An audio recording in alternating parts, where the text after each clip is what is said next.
Thanks for joining us for day 2 of the Smith-Lemli-Opitz Family and Medical Conference. My name is Andy. I'm happy to be your MC again on day 2. Welcome back. If you've glanced at the schedule, you know that you're supposed to be welcomed right now by the SLO Foundation Board of Directors. I'm not on the board, but I hear about the meetings. And so I'm happy to be here, just the hired, well, unpaid talent to get things started on day 2 and to reintroduce you all to Ellen Elias. She has been a pediatrician for more than 40 years. Can you imagine? And she has an expertise in helping people with medical complexities.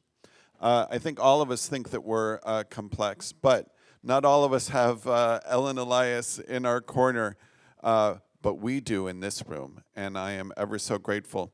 Also, she celebrates her 46th wedding anniversary tomorrow.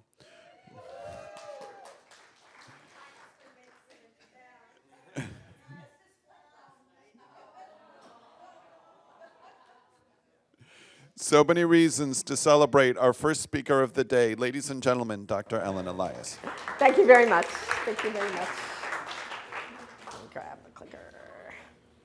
So this morning I'm going to talk about my antioxidant study, and I'm going to talk about eye abnormalities in patients with SLO. And I got started down this path of worrying about vision issues in patients because of my very first patient with SLO. She was 10 when we discovered the cholesterol problem in 1993. And by the time she was 15, she had become blind. She had developed progressive degeneration in the back of her eye, the retina, over time. And if you think about it, that's a very, very hard thing to appreciate if you have a child who can't communicate with you and explain that they're appreciating changes in their vision. So it took us a little while to figure that out, but we did. And that sort of launched this whole journey, which takes us to today. I'd like to call out Kimmy Krisnock. I think she's sitting in the back. Kimmy is just finishing her first year of medical school at a University of Colorado, where I am. And all medical students these days at my institution have to do a research project that encompasses their 4 years of medical school. So Kimmy came to me and asked if she could do her research project with me, and I was very excited about that. And so she's put together a poster of the data that she's looked at so far this year since she started with me, and the poster's over there in that corner, and she's going to have a chance to talk with you and present some of this data to you later. Eye issues have long been known in patients with Smith-Lemli-Opitz, and there are many different kinds of eye problems that one can see. The back of the eye, the optic nerve, can have a funny shape to it when the ophthalmologist looks at it, which can impact vision. Also, patients may be born with cataracts or may develop cataracts over time. And so these kinds of eye problems that an ophthalmologist can actually look at and appreciate in a second when they look require a dilated exam where the eye doctor puts drops in the eyes and really gets a good look behind to see what's happening. And so that's a different kind of eye exam than you might go to Pearl Vision or something and see someone who's not a trained pediatric ophthalmologist. So one of the take-home messages from this morning is make sure that your child has had an evaluation with an eye doctor that has MD after their name. That's the kind of eye doctor who's gone to medical school and has special training in knowing how to find subtle issues that are happening with the eyes. So we've been looking at the eyes for a very long time now. And one of the things that we noticed was that pigment, sort of a funny colored deposits, can accumulate in the back of the eye. And that problem is called pigmentary retinopathy, so pigment deposited on the retina. And there are many, many disorders associated with pigmentary retinopathy, and SLOS is now known to be one of those. And then how we objectively follow with data that is reproducible, how the retina functions, is a very special eye test called an electroretinogram, and we call that an ERG for short. And it's very hard to accomplish an ERG. You have to be in a room that's completely dark. There can't be any light at all in the room. So we have a special operating room set up to do this test. And the child has to hold totally still for the test. So it requires, as you can imagine, general anesthesia to accomplish it. And the eye doctor takes a speculum that opens up the eyelid and holds it open. And then a special contact lens is placed in the eye, which is attached by wires to a machine. And that measures the electrical activity in that eye as you shine lights of different strengths in the back of the eye.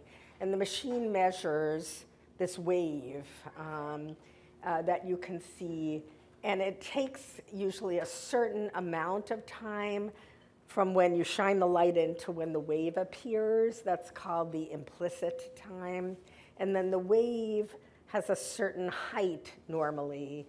And how high that wave is called the amplitude. And so what we discovered, so after that first patient of mine, we discovered that she had become blind. We started to look at all of our other patients. And I was still in Boston then because I didn't move to Colorado till 2001. But in every single patient with Smith-Lemli-Opitz that we looked at, some had more severe abnormalities, some had more mild abnormalities, but they all had the same problem, which was that the time it took for the wave to form, the implicit time, was too long, and how high the wave was too low, too short. And what that means to me is that it took a greater amount of energy, a longer period of time to produce the response in the retina. So I just want to refresh people who might not know that much about the kinds of cells that are in your retina. I think we've all heard about rods and cones. It turns out that the animal model in the rat that my colleague Dr. Fleisler studied, the rat retina is a little different from the human retina. But they're both the same in that you have way, way, way more rods than you have cones. So something like 130 million cones to maybe 5 to 7 million rods versus 5 to 7 million cones. And the cones are mainly found in one particular sort of more central location in the retina. And rods are found more on the outside of the retina. So when the eye doctor is looking at the eye for those pigment deposits, it's really important that they put drops in that dilate the eye because they really need to get a look at the periphery, the outside of the retina, to see where the pigment might be. So these are photoreceptors. They're called these rods and cones, and they respond to light. The interesting thing related to cholesterol that I learned early on about rods and cones is that there's cholesterol both around the outside of the cell in the membrane, as well as these discs that are in what's called the outer segment. And the cone is this short, sort of fat little cell that has a certain number of discs in it, but the rods are these long, skinny guys, and they have lots and lots of discs in there that are made up of lipids. So cholesterol is really important to the structure of rods. And the retina is actually one of the places in the body where cells are trying to refresh themselves. If old cells die, you need to make new cells. So if there's not enough cholesterol to help make new cells, particularly the rods, are going to suffer. And this is just a picture of this ERG response and what the wave looks like that we can see. And so the light comes in from the top and hits these photoreceptor cells and goes down into these different layers of the retina and then down into the brain. And that corresponds to this waveform where the implicit time would be from when you shine the light into where that going up area happens, and the amplitude is how high that peak develops. So what I'm going to start is just giving you background of some of the earlier studies that I did in the retina. I'm thinking of it, a lot of people think of their time these days as pre-COVID and post-COVID. But these were 24 patients who had confirmed diagnoses of Smith-Lemli-Opitz, who were enrolled in a research protocol approved by my institution at Children's Hospital Colorado between 2003 and 2016. There were 15 males, 9 females. The average age was 10. And I divided them up by severity. In my mind, the severity, how severe it is a little bit complicated. There was an older severity score that you heard about yesterday that was kind of based on how many birth defects a person had. But my severity score, when I think about it, I divide it up more by how high or low the cholesterol is, how high the precursors are, and something I call the sterol ratio, which is what percent of your total sterol is actually cholesterol. And in all the parents in this room and the speakers, our cholesterol is 100% of our cholesterol, but if you have SLO, the precursors make up a more significant percent, the 7 and the 8 dehydrocholesterol. So in this group, the milder patient had cholesterols in the mid-100s, and the moderates were a little bit lower, and then the severe patients had an average cholesterol of around 50. So this is what basically my protocol is. We do this ERG test that I explained a minute ago, and that requires going under anesthesia. So while the child is asleep, we take the opportunity for the ophthalmologist to do a really, really good exam. So they'll dilate up the eyes, they look at the back of the eye, they have a special camera called a RetCam, a retinal camera, that will take pictures, and that way we can follow the changes in pigment deposits over time. Instead of just, in the early days we'd say, oh, it looks a little better, looks a little worse, but now we actually can follow with pictures and compare. And then patients undergo these over time serial electroretinograms. EUA stands for exam under anesthesia, while they are on both cholesterol supplementation plus the addition of antioxidants. Back in the day, I had a company that supplied me with a medication called Aquadex. It's a medicine that was really used a lot in patients with cystic fibrosis, but we had tons and tons of it. And so the capitals A, D, E, K are the 4 fat-soluble vitamins. But both Aquadex and then that company stopped making it, so I had to switch to a fairly comparable vitamin collection called Decus Plus, which I'm currently using. They have the 4 fat-soluble vitamins, and that includes vitamin E, which is an important antioxidant. Plus, there are a bunch of other antioxidants in here. So that is the medication that I use for antioxidants. It is available in a capsule form and a liquid form, so it's pretty easy to find the dose that is important, to make the dose correct based on the child's weight. I had invented this cholesterol suspension in 1993, 94, and it's very concentrated. It's the equivalent of 1 egg yolk per 1 ml, so 5 eggs in a teaspoon. And so it's really very easy for me to give a lot of cholesterol. And the dose that I generally use is 150 to 250 milligrams per kilogram per day, and that's divided into 3 doses. And my patients seem to not mind the taste of this stuff. I've tried it. I didn't think it tasted too great, but my patients will actually go to the refrigerator when it's time for their dose and take it. And it's very easy to administer in a feeding tube. These are the main ingredients of Aquadex, now Decus Plus. So in addition to the fat-soluble vitamins, there's vitamin C, B vitamins, and then selenium and CoQ10, which are important antioxidants too.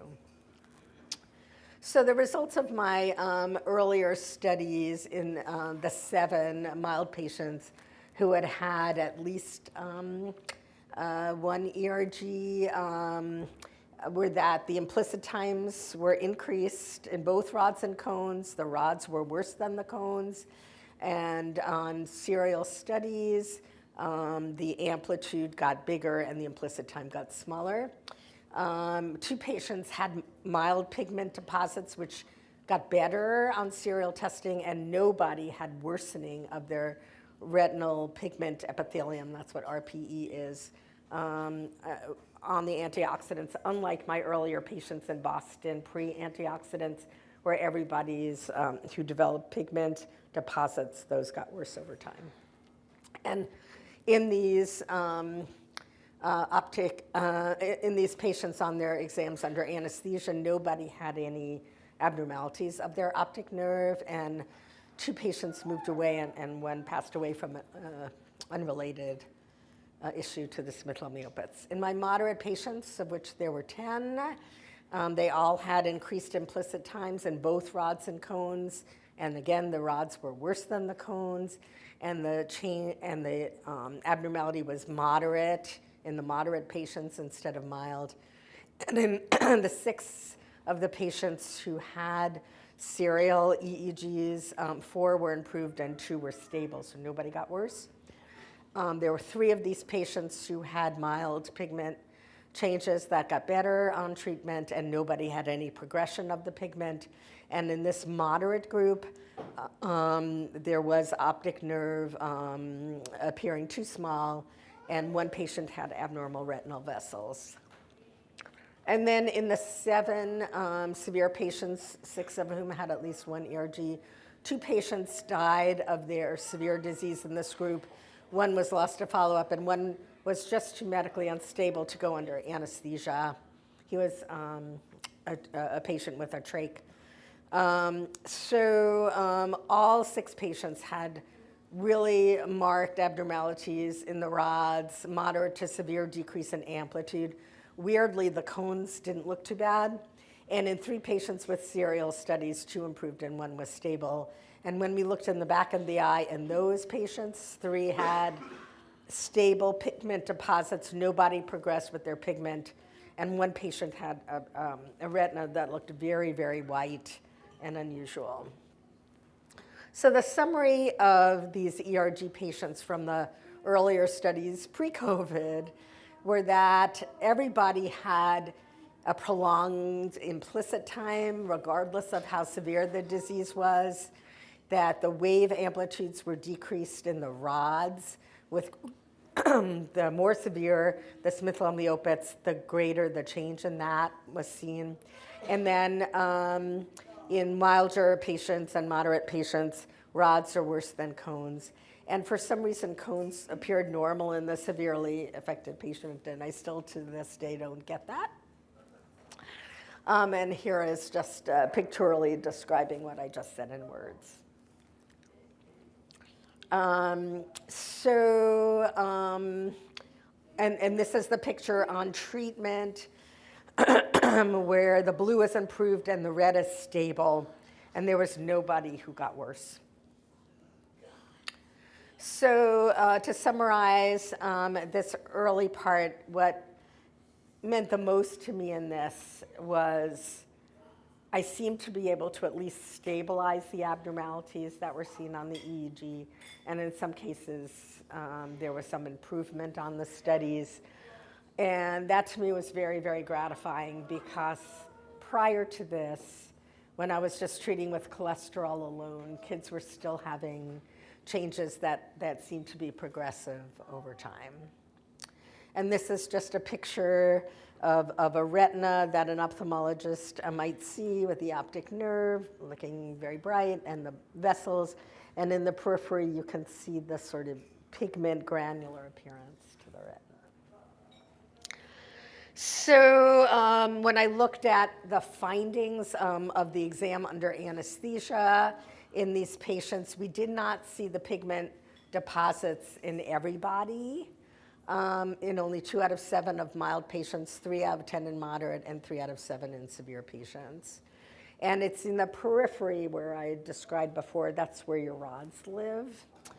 And on the antioxidant treatment, it either was stable or improved, and nobody had any worsening of this on antioxidant treatment. So with the help of Kimmy, we've started to look at updated data. You know, it was very, very hard to do this study during COVID.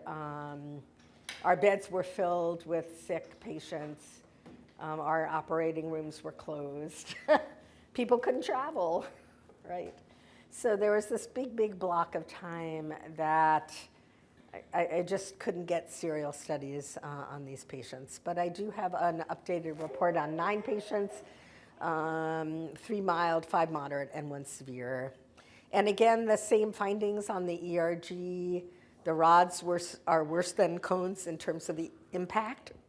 And findings were either stable or improved on antioxidants. And this was irregardless of how old the patient was when I started. Because I even saw some improvement in my older teenagers and patients in their 20s.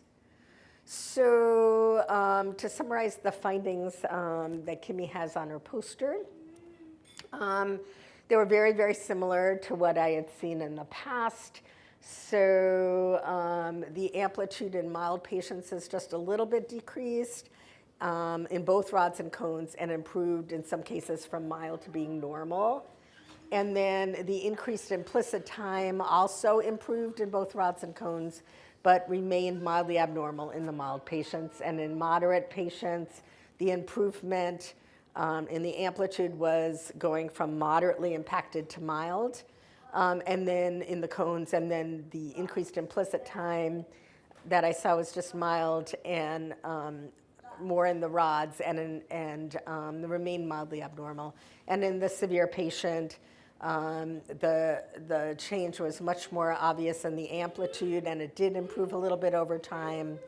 And the implicit time was increased but remained stable.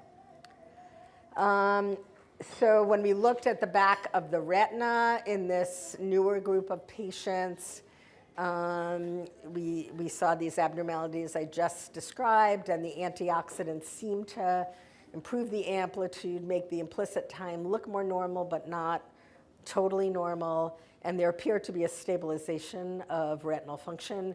And when we looked at the back of the eye, the ophthalmologist did, there was no progress of the pigment deposits and some mild improvement. So I wanted to take a minute and talk about the hearing pathway, because the hearing pathway is something that I've studied as well. And so when the kids come to the OR and the anesthesiologist gives them medicine, they're asleep, not only can we study the retina, but we can also study the hearing pathway as well. And the goal of this part was to determine hearing status in these patients and looking at the hearing pathway, and then determine if there was any benefit on this pathway with the use of antioxidants. And the test that we use is called the ABR, which stands for Auditory Brainstem Response. And so sound comes into your ear down here, and then there are 5 where your auditory nerve lives, and then there are 5 steps in this pathway. We call it wave 1, 2, 3, 4, 5, when the response gets into the part of your brain where hearing is assessed. And so what we were able to identify in the SLO patients who had the ABRs was that there's an increase in time that it takes for the sound to go from wave 1 to wave 5. So I kind of think of that in my mind similar to the implicit time being increased in the back of the eye. And so in ABRs, we look at number of ears. It's kind of weird. We had 47 ears. One patient, we were only able to look at one of the 2 ears. And so in 36% of patients that we studied, which are the same patients I showed you before, there was a prolongation of this interval from wave 1 to 5. And in about half of patients, there was a normal interval. And in about 11%, we couldn't even find those waves, and those were patients who had profound hearing loss, who just, this pathway doesn't work.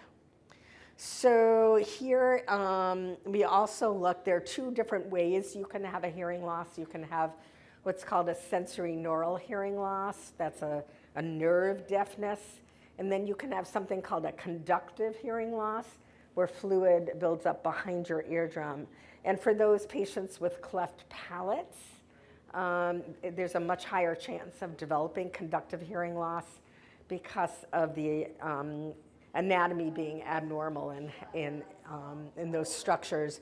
And so of these patients, we saw patients with sensory neural hearing loss, we saw patients with conductive hearing loss, and we saw patients who had both sensory neural and conductive hearing loss. And what was interesting was that you could have normal hearing, but still have this prolongation of the 1 to 5 interval.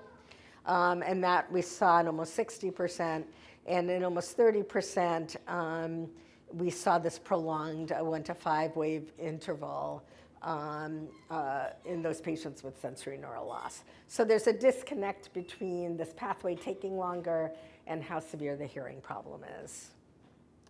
So sensory neural hearing loss has been described in patients with Smith-Lemli-Opitz, and baseline hearing loss in my patients was seen in 43%. And so we saw that in patients who had both sensory neural and mixed hearing loss.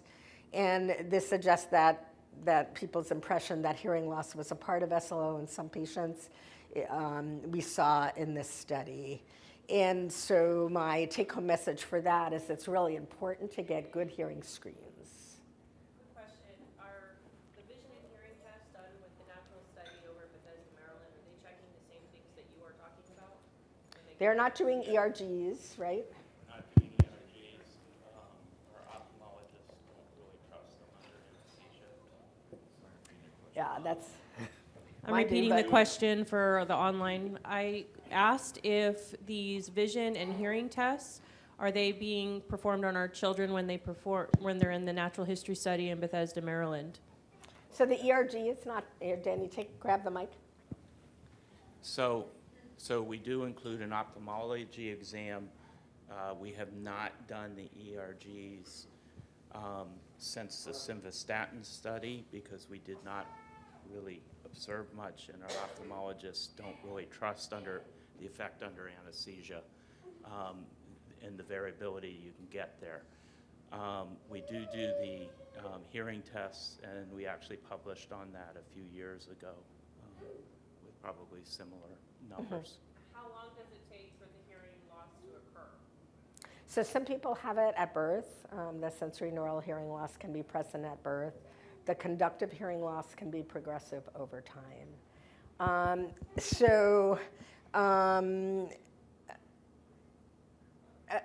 Hearing is, sometimes we can test children who are cooperative without putting them under anesthesia, and sometimes that's not so easy. But hearing problems are pretty common in pediatric patients in general. But I think it's something we need to think about and make sure we appreciate what's going on with the hearing, because there are some ways, with conductive hearing loss, the ENT doctor can put tubes in to get some of that fluid out. So there are ways you can treat the conductive hearing loss part. Lots of people do ABRs. The question is how you're looking at it, because I had a special audiologist who was looking at the study with me, and looking at the interval between wave 1 and wave 5 is not always one of the things that's reported on in the ABR, okay? This was something that we noted, and then we went to look for it in all of our patients. So when you're doing an ABR and you're not looking for that, you might not be able to appreciate that finding unless you look for it. So, and as I mentioned before, the prolongation in the wave 1 to 5 is not limited to patients with hearing loss. I just wanted to make a comment about whether or not you can trust the interpretation of the ERG under anesthesia.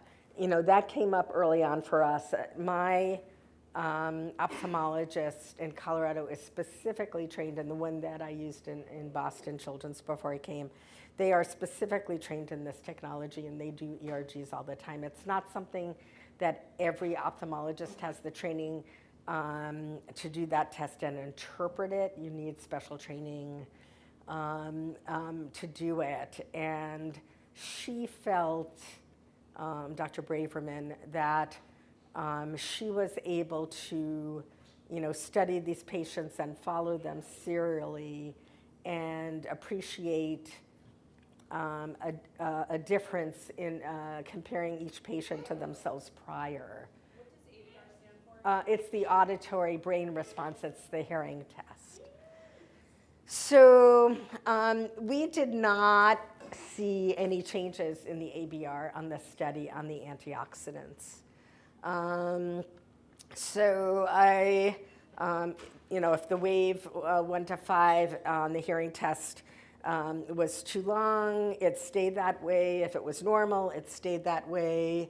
And so what I don't know is the antioxidant, is that just not affecting this pathway at all? Or is the ABR sensitive enough to pick up any subtle differences? Is it as sensitive as the ERG retinal test is? And I don't know the answer to that. So these are just some references for you, and I'm happy to stop here and take questions. Yes, ma'am. Grab the mic. So you mentioned that, I heard you say something about tubes and that can help hearing loss. I was wondering if there's any relationship between SLOS kids and infections and tubes, and like Lexi had 9 ear tube surgeries before she was 8, and then she got a hole in her ear, so she couldn't hear. The hearing loss we thought was from that. I just wondered, is there a relationship, or is it something else that maybe our guy missed, or? No, that's an awesome question. So in my experience, children who have SLOS do get a lot of infections. If the child has a cleft palate, then the number of ear infections seems to be higher.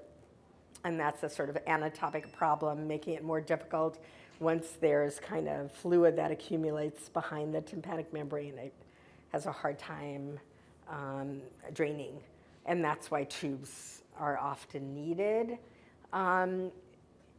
But you can still have this response to infection that's more severe if you're very small, you're malnourished, you're not that robust altogether. So a lot of my patients before I started to use cholesterol were so sick. They'd get a little cold and it would turn into pneumonia, and then they'd end up in the hospital on oxygen. And one of the things that I have seen in my patients is that if I can get them to grow better when they're on cholesterol and they're sort of less fragile than before, they're able to fight infections a little bit better. And they don't get quite so many infections, but it's still not that rare to see all of those infections in that story of needing tubes again and again and again. It's not that your ear, nose, and throat doctor was missing something. It's just that that's what happens sometimes. Yeah. Any other questions? You mentioned that children are able to easily take the, what is it, Decus Plus. Decus Plus with a tube. If they're tube fed, what if they're orally fed? They can take it also. It comes as a liquid. It comes as a tablet that can be crushed and added to food. So And it's pretty easy to flavor-wise, give. they tolerate that. Huh? Flavor-wise, do they tend to tolerate? Vitamins taste disgusting, right? We didn't have success with iron or any of those. Yeah. Iron is another thing that I follow very closely, but vitamins don't always taste good. And some of my patients have some trouble. Others do okay.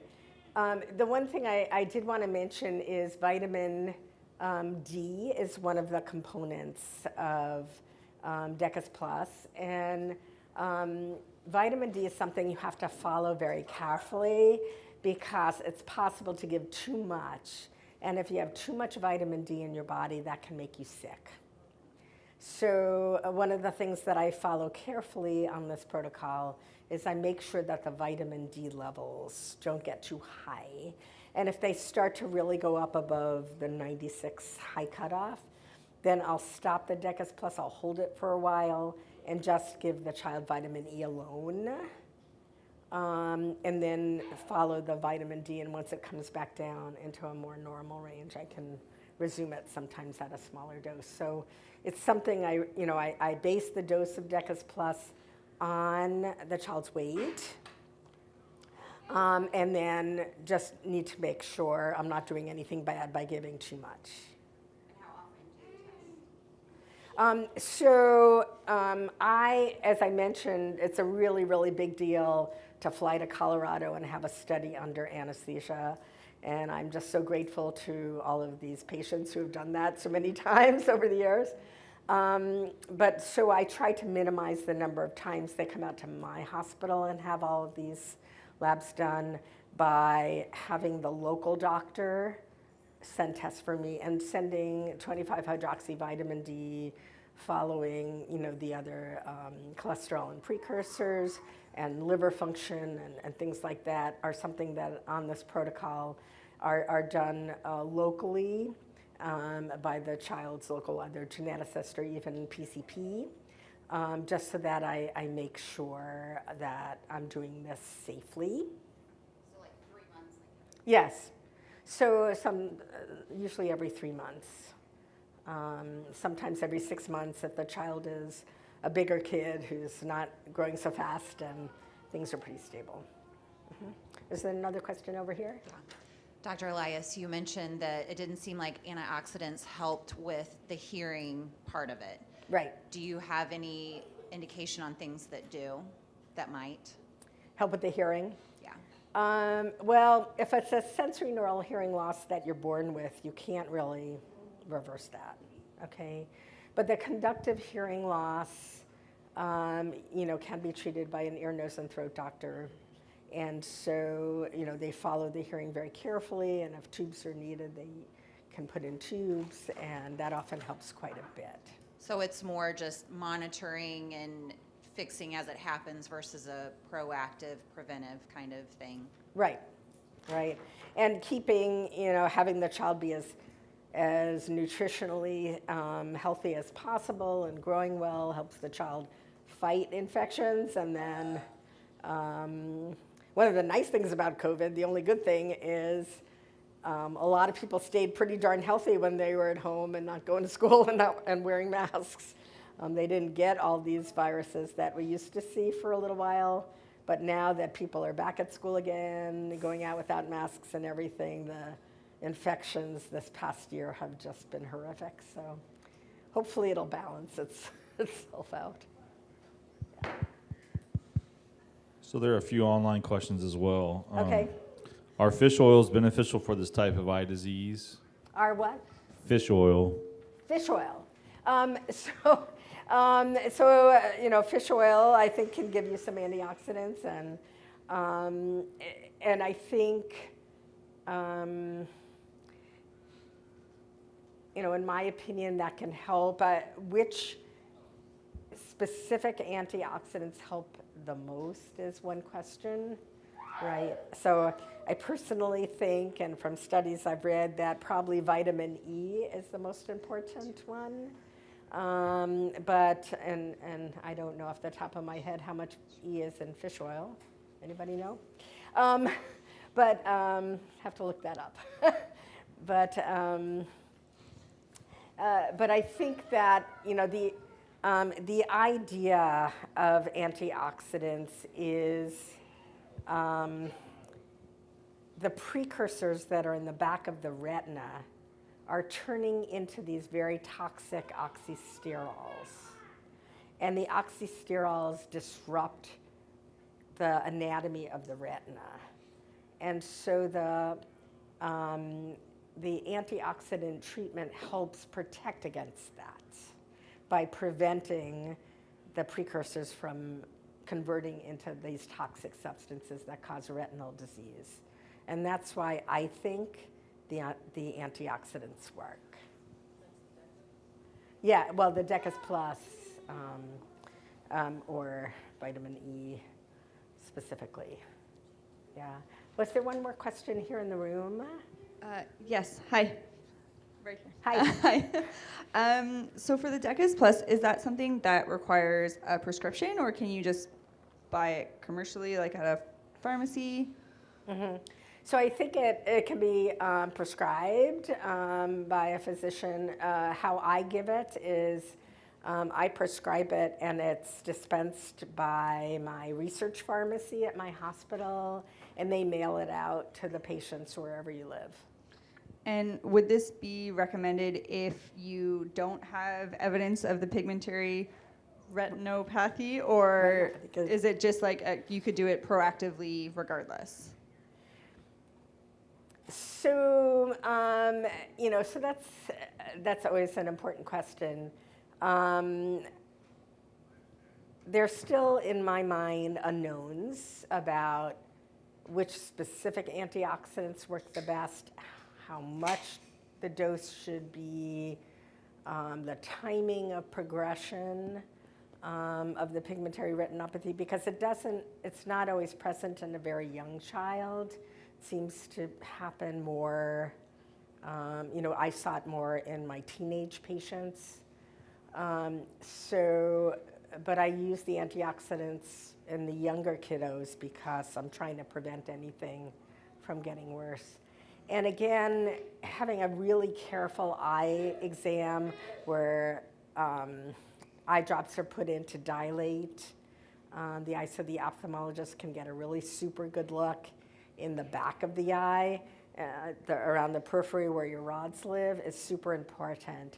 And sometimes that's not so easy to accomplish in a regular eye clinic visit. Not everybody's so cooperative for that, which is why I included the exam under anesthesia so that the ophthalmologist could just get a really, really good look at the periphery of the retina. So, you know, I start this treatment early on as soon as I meet the patients, and I continue it, and then I just am trying to understand better what it does. And now with the help of Kimmy, I'll be able to look at this data again, and we hope to pull it together and publish it. And please talk to Kimmy about her pretty poster that she brought all the way from Denver, Colorado, and she is very happy to explain to you what she did. And she missed 2 days of medical school to come and bring that here, so she had to go. So she went and she looked at 6 hours of classes that she missed every night once this meeting was done.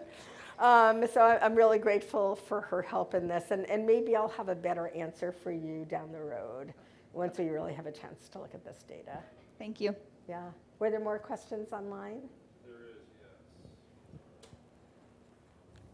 How am I doing for time? We're over time, Oh, so I I'm so just sorry. want us to be mindful of Okay. the next panel that's coming up. Okay. Do you recommend cholesterol supplementation rather than egg yolk? Was one of the questions. To me, if a child is mild enough to be able to take an egg yolk and they can take in a reasonable amount of it, that's fine. A lot of my patients were egg allergic or G-tube fed and not able to take egg yolk, and so for them, the suspension is easier. And last question is the dosage for adults. Do you have it in kilograms per units? For cholesterol or for Decas? Sorry, for Decas Plus. Yes, and it's actually on the poster. There are capsules. There's a picture of Decas Plus and capsules that we use in adult patients that are a stronger dose. Yep. Thank you so much for your attention, everybody. Thank you, Dr. Elias.